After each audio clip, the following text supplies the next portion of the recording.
Hello and welcome back to Down the Track. Today we'll be discussing the T20 World Cup games between New Zealand and Pakistan, and then West Indies and South Africa. Let's start with the New Zealand versus Pakistan game. Pakistan looking in top form. They're looking like contenders to make the top four. Both of us didn't have them in our top four going into the knockouts phases, but this is looking pretty solid for Pakistan cricket. Two out of two now, and if India doesn't pull up their socks, it could be India's expense at which they might make the top four.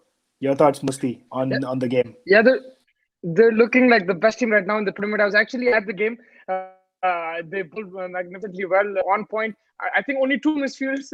Apart from that, their catching was really good. Fielding was really good. Run out as well. The run out Kane Williamson, that was crucial. So they've been fielding really well. And the match got stuck, to be honest. In the second innings, it was closer than we thought. But Asif Ali to the rescue with Shoaib Malik. And it's really good that they got tested already. Like, they played two games. The middle order didn't get exposed in the first game. It got exposed in the second game. But Asif Ali and Shoaib Malik showed that, there's plenty of batting there. Outstanding, man. Outstanding. For me today, the standout performance was Haris Rauf. I think he has really developed the slower ball where and he pulled it back the length. Before he's bowling slower balls, it was full. He's getting smashed out of the ground. But since this tournament has started, he's really pulled that length back and he's improved his death bowling. Otherwise, that was an issue. 100%. I think Haris Rauf was the star of today's game, in my opinion. It looks and bowls a little bit like Avish Khan, if I could kind of compare the two of them. Just there's a little bit of similarity there if you think about it. Now, of course, Avish Khan has a long way to go before he can make it to the World Cup and stuff like that. But yeah, like you said, I mean, there is a lot to be pleased as a Pakistani fan if you go out there to see the matches.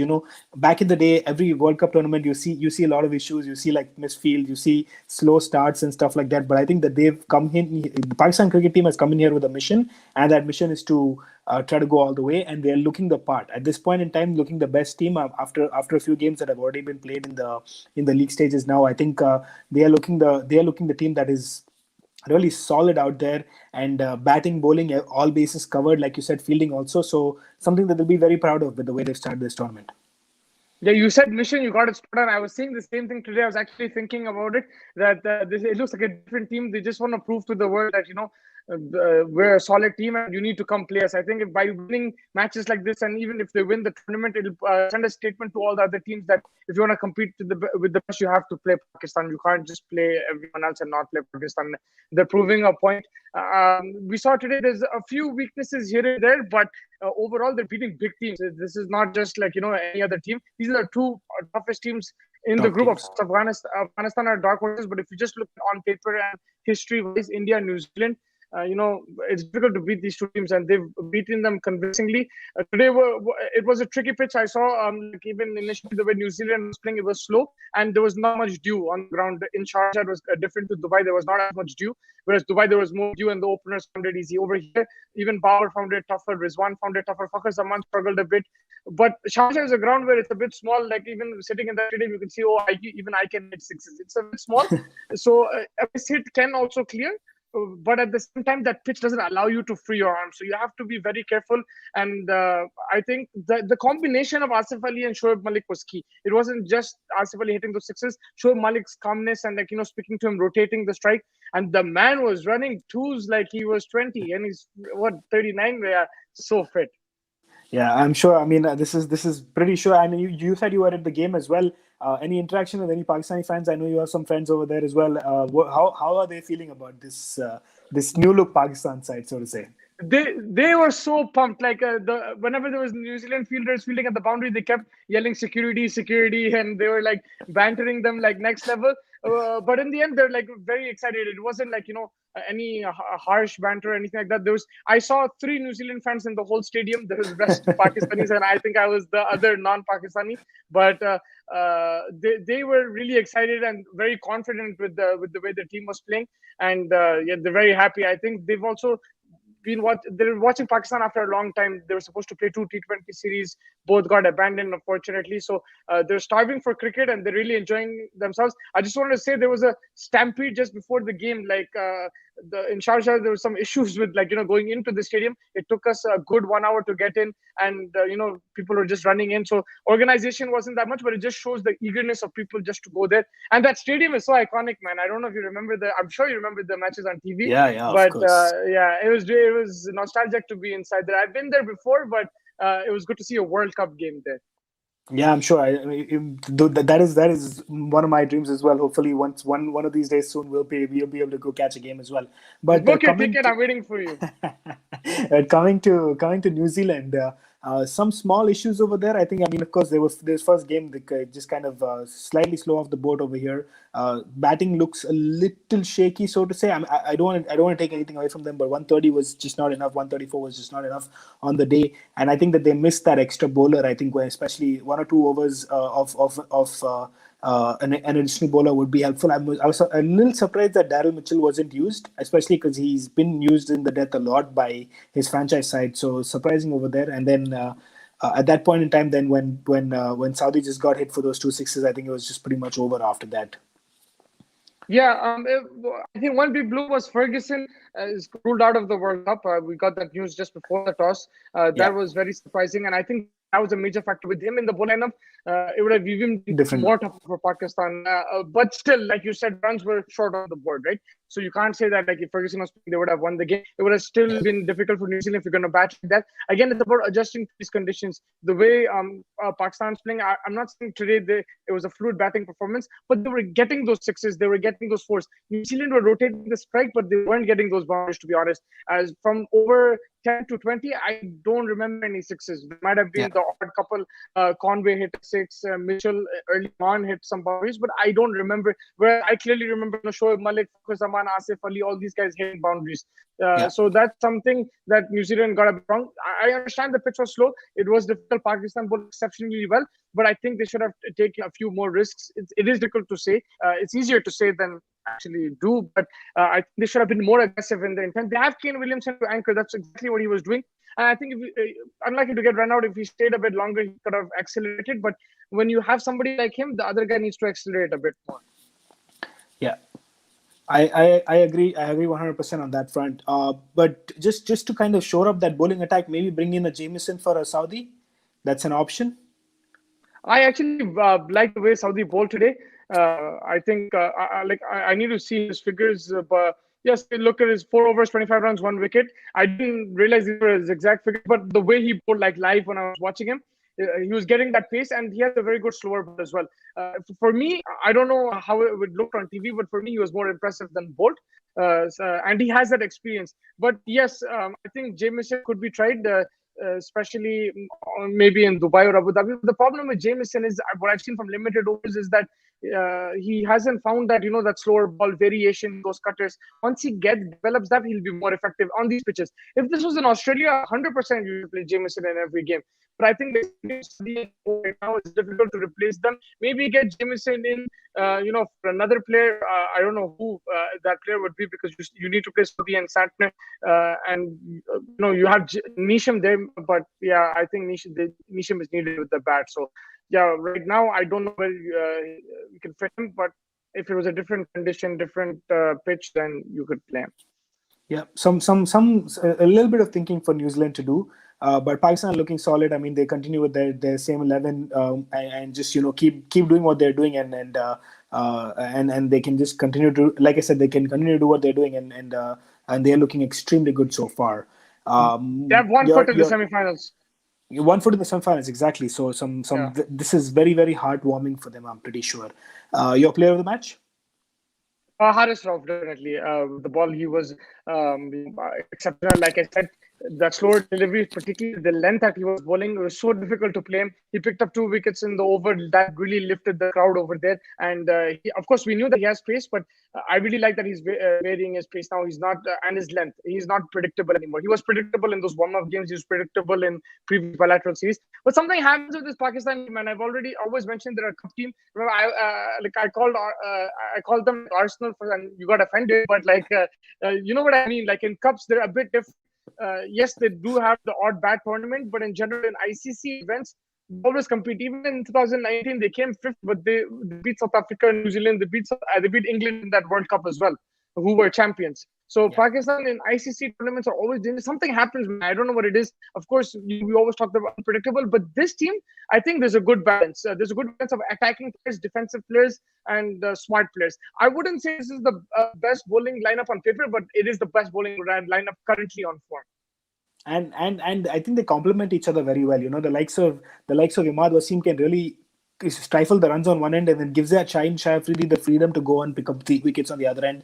Or for example, Haris Rauf comes in, Hassan Ali, who's probably, in my personal opinion, the weakest link in that over, but he can bowl the slightly easier overs and get away with it. So some very smart thinking going on, and some credit to the Pakistan think tank as well. They've gone in, they brought in someone like a Matthew Hayden who's experienced, give those tips to the batsmen and stuff like that as well. So smart thinking overall, and it's good to see Pakistan cricket, so, getting off to this kind of a flyer, because it's usually not the case. Yeah, definitely. Yeah. Moving on to the other game tonight. Earlier in the day, it was West Indies versus South Africa. Yeah. The game in itself, of course, we can talk about it. But the big talking point was Quinton de Kock's resistance to take the knee for the BLM movement, which was a little bit of a surprise. Your thoughts? So the BLM movement, is it an ICC rule, or is it the teams can choose to do it? Because in the India-Pakistan game, I saw the Indians take the knee. I didn't see Pakistan take the knee. Like, they did respect it. They put their hand on, thing, but like I didn't see them take the knee. So I don't know. I don't know honestly what the situation is, but I feel like Pakistan. I think South Africa, with the players, of that origin, the BLM origin, probably that's the reason they probably feel very strongly towards it. And Quinton de Kock was. I just want to say, I don't know what the rules are behind it, but I think the fact that he did it just before the toss or whatever, and the way he portrayed it probably was not very well taken. But there is already a lot of issues with the South African Cricket Board and the players, and then there's a lot of fights that have evolved. We've seen a lot of players like Faf du Plessis, for that matter, Imran Tahir. There have been a lot of issues already. Players do leave South Africa to go play for other nations, be it smaller nations like Namibia as well. Like, for example, David Weiss did that. So there probably are situations like that are getting created. So this kind of a move like this is probably not well founded for someone like of the experience of Quinton de Kock. We'll probably find out more of what has happened. But I feel like if the team has taken a stand, I think that single-handedly just pulling out of it with minimal notice is probably not the way to is not the way to tackle it. Probably have discussions with the team, the management, and try to see if you can get out of it in a better way. I don't know why you want to get out of it. First of all, if it's a movement that's in the rights of a certain kind of people, so that's good for them. So that there's a lot of uncertainty right now. We don't really know the details of what has happened, but I think that this could get ugly very quickly if not handled correctly. Yeah, 100%. Like, I think especially in a World Cup game, I don't understand. Like, this should have been behind closed doors. With the information coming out that he was dropped because he didn't take the knee, that information also came out. So that this team is in disarray just outside of the field. I feel really bad because on the field there's some really talented players. Their bowlers, I still feel that their bowling is one of the best in the tournament. But when you have things like this, Quinton de Kock is one of your best players. Okay, fine, I understand that he has different, he might have a different belief or whatever. But I think in this situation, there's other people of color in that team. He's just supporting them. He should have just taken the knee. But that's like his decision. I can't tell him to do that. But I think if they've taken a stand, yeah, you stick with it. But this should not happen in a World Cup. Like, this kind of controversy that a player has not been taken, a player has not taken the knee and so he's not playing. Like, there needs to be more preparation beforehand. Already played against Australia. I don't know, like over there, what happened. I didn't see just before. I don't remember if they took the knee or not. But they've already played one game. This has happened in the second game. Yes, they won the game today, but this takes a lot of shine off that win because he's a big player. He's an experienced player, and it's not just that. It's like it just now outcasts him. Now everyone in that team also, there might be some issues within the team. I don't know how they're going to come out and play as a unit. I hope they do, but I agree with you in this situation. Like, it's a very, very bad situation to be in for South Africa. Yeah, and I think it's just unfortunate because I think that it's very hard. I never thought I would think that South Africa would be in such a disarray. They've growing up for us. South Africa has always been a challenging team, and to see them in the way they Definitely. are right now is unfortunate. But coming to the on field game, per so to Yeah. say, they will be happy with the way they managed the game. I think that they bowled well, they batted well, and they had a relatively professional performance. Not too much to like a performance that will give them some confidence going into the next few games. Yeah, man. Like I'm telling you, their bowling has been outstanding. Evan Lewis actually batted really well. I was watching his batting. He read the pitch really well, and unfortunately, no support for him from the other batsmen. Uh, if you just look at it, I think Simmons lost them the game. Just look at his strike rate. 16 I of don't even know 35 if is just unbelievable. In T20 cricket, he you just can't have a 40, that 45 strike rate. man is hitting. Unbelievable. The man is hitting 50 of 30 balls, and you're playing like double the ball. I don't understand what was happening. That lost them the game, to be honest with you. But South Africa still, despite that slow start, South Africa still had work to do because Lewis did set the platform. There was Gale, Poole, and Pollard who could have come in and capitalized. But I think South Africa bowled really well. Nokia was outstanding. Look at that economy rate of 3 point something in a T20 game. Rabada, the wicket, he took fantastic bowling, good change. He was changing the pace really well. And Pretorius, man, I didn't know if he could play that all-rounder role, but he's really stepped up. I thought they would go with Wayne Mulder or something like that, but he's really stepped up and he picked up 3 wickets. A very good display. And with the bat, it could have been a tricky chase, but they did the job. Hendricks, Van der Dusen, and Markram. These guys, like I said, apart from De Kock, these were the main players, especially Van der Dusen and Markram. Now they're the senior players, and they stuck to the task. It's very good for them to finish off the game like that.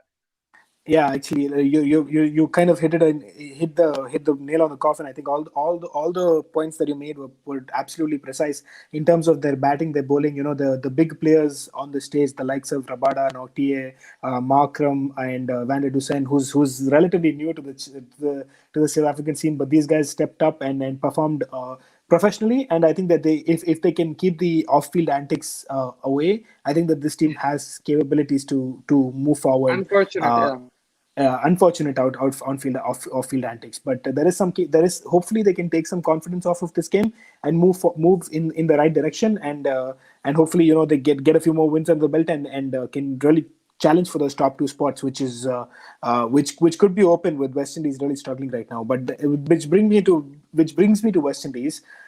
This is a side that has won 2 World Cups. This is a side that has there's no one to entertain us in T20 cricket. This is their format. This format is tailor-made for them, but it's not working out. They have some problem with UAE pitches. Even if you look at the IPL, the West Indians didn't step up to the plate. They don't like the ball stopping like that. It's not coming onto the bat. In India, it's completely different. The ball does come on, whether it's the Wankhede or the Eden Gardens. It's a different ball game altogether. Here, there is some issue, and also, some of the players are on the older side of the age. Like late 30s, early 40s. So age is just a number. I'm not saying that, but it could be like fatigue also getting to them and everything. But the main thing, they're going one way right now, and it's not coming off. This is how they play. Credit to them that they're not changing it because they've it's been a success for them in the past. But yeah, the only surprising part for me is that no one is working. Not even one thing is coming. Yes, Yeah, like okay, Evan Lewis worked today, but like in that middle order when the platform was set, out of 4 big hitters or 5 big hitters, I'm talking about Pollard, Puran, Russell, even Gale. Out of them, no one contributed. That was very, very surprising for me. And uh, yeah, maybe they need to change their method a bit, be a bit more smart. But I don't know what else they can do in terms of that. And they're missing Narayan for sure. 100%. I think Narayan's a big miss, but I also think that the way that they have portrayed their top seven. If you just look at these players, these are good players of the cricket ball. Like they can whack the ball hard, but there's no one who can really kind of play the Kane Rotate. Williamson role or like Yeah. So I feel like bringing in Russian Chase, who's actually a formidable player. And obviously, I think the easy guy who misses out will be Lendl Simmons. You bring in Gale to open along with Evan Lewis, and bring in Roshan Chase at 3, and then you have the likes of Puran, Hetmeyer, Pollard, and Russell to kind of finish it off over there, which could actually work out in their favor. Just have one guy who can really anchor the innings and have these are people around them. Just this 140 score could, if this goes to 160, 165, there's a game on hand. they need 15-20 more runs. Of course, the 55 all out was unfortunate, but I think they're 144. That is somewhat better, but I think they just need that 15-20 run cushion, and then they have decent bowling to try to fight those kind of those totals. I think that they need someone just to anchor it a little bit better through the innings. I think that they're just going bam from ball one, and that's probably creating the problem. Evan Lewis worked today. Tomorrow somebody else will work. So if you have one proper anchor, and the anchor can't be someone like a Lendl Simmons who's 16 of 35, you have to have it to run a ball 120 strike rate. A good 40 of 20, 40 of 30, 40 of 35 kind of an innings, and everyone else around them in the remaining 70-80 balls can really go for it. So I think that's something that they can probably think about. They are missing Narayan. I think Narayan would add that extra flavor in their bowling. But I think that we have to respect Hayden Walsh Jr. and Akil Hussain, who've been trying hard. Today they were not in the wickets, but they did get a couple of wickets against England side as well. So that just try to slap this out of their way. The two warm-up matches, the first two, just go reset and go for it. Go for the kill. That's West Indies style, and they should stick to that style. Yeah, I agree with that. That's a good shout about Austin Chase. So with it, maybe mix it just according to the conditions. But yeah, it's just unfortunate. None of them clicking, because it's not even that. I've seen the likes of Puran as well. He can rotate the strike if needed. He can play round the ball if needed, but it's just not clicking. I don't know what it is. They're finding the fielders as well. I think Puran has been off form for 6-8 months now. I feel like the last time we were talking about the IPL also, he was struggling. Even now he's struggling. So yeah, it's been like a year. Yeah, it's been a long time. So unfortunately, none of these guys are clicking. They're defending champions, and maybe they're not in the spotlight. Maybe India would be if India was in this position. India can still be in this position if they lose against New Zealand, but you'll see a different pressure, media pressure, different conjecture. But the same thing with West Indies, you expect more from them because they are defending champions. They have that reputation, but we also know that they're unpredictable. On their day, they can smash anyone. On their day, they can lose to anyone. So we know that as well from them. Absolutely. And some interesting points there. But your player of the match? I'm gonna go with Nokia just because that economy is ridiculous, man. In a T20 game against defending champions who have strike rates of 300, 400, to bowl like that economy of 3, hats off to him. He shut one end up and the wicket were coming everywhere else. And credit to him. It's fantastic. He's been outstanding over the last 1 year or so. He took that stage in the IPL last year and never looked back. He's been fantastic. Absolutely. I think a phenomenal bowling by him, and I think I agree with you 100%. I think that wraps up the games for today. Before we sign off for today, England or Bangladesh? England, man. I said Bangladesh will qualify for the semi-finals, and I thought they were. But then suddenly that case against Sri Lanka, something happened. I was really excited at the way they were batting and everything. But their bowling just looked off color. Again, very one-dimensional. Mustafiz is the main bowler. Saqib can contribute, but that bowling is looking a bit dry. They need a leg spinner, I feel. If you look at England right now, Adil Rashid is making a huge difference, and Moeen Ali is there, of course. He's picking up wickets in the power play. He got the man of the match in the last game. But that leg spinner, he gets you wickets. That's why, like a Yuzvinder Chahal, somebody like that, it's a different Rashid Khan. Leg spinner is always an attacking option, and I think Bangladesh are missing that. England have that, and that's not the only reason. I just feel England overall solid team, very experienced, but that middle order, even chasing 50, was very shaky. So keep an eye out on that. And finally, Scotland or Namibia? Scotland. I think Namibia had an amazing qualifier, but Scotland will learn. They just faced Mujib and Rashid Khan. They probably, this will look like a good break in terms of playing spin and playing bowling. Harsha Bhogle said a funny thing about them. He said this is not a battle of skill, it's a battle of chance. They were just trying to sweep, but they're not even getting the pitch of the ball. So that was funny. They just didn't understand what's happening. But I'm not going to criticize them too much because if this was in English conditions, it could have been a different situation. Afghanistan batsmen could be struggling against the swing. So I think credit to them the way they played in the quarterfinals. But this game, both teams will be dying to win because otherwise they will find it difficult in the group stages. Again, I'm not counting them out. God forbid if they beat India or if they beat a Pakistan or something. It will be very surprising. But in T20s it's possible. But realistically, I think this is the game that they both want to win.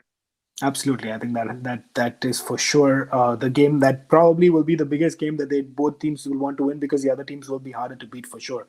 So that wraps it up. Looking forward to the games tomorrow, and I'll catch you right after. Yeah, thank you so much, man. Take care. And I will, yeah, take care. Enjoy the games. Yep, you too. Thank you.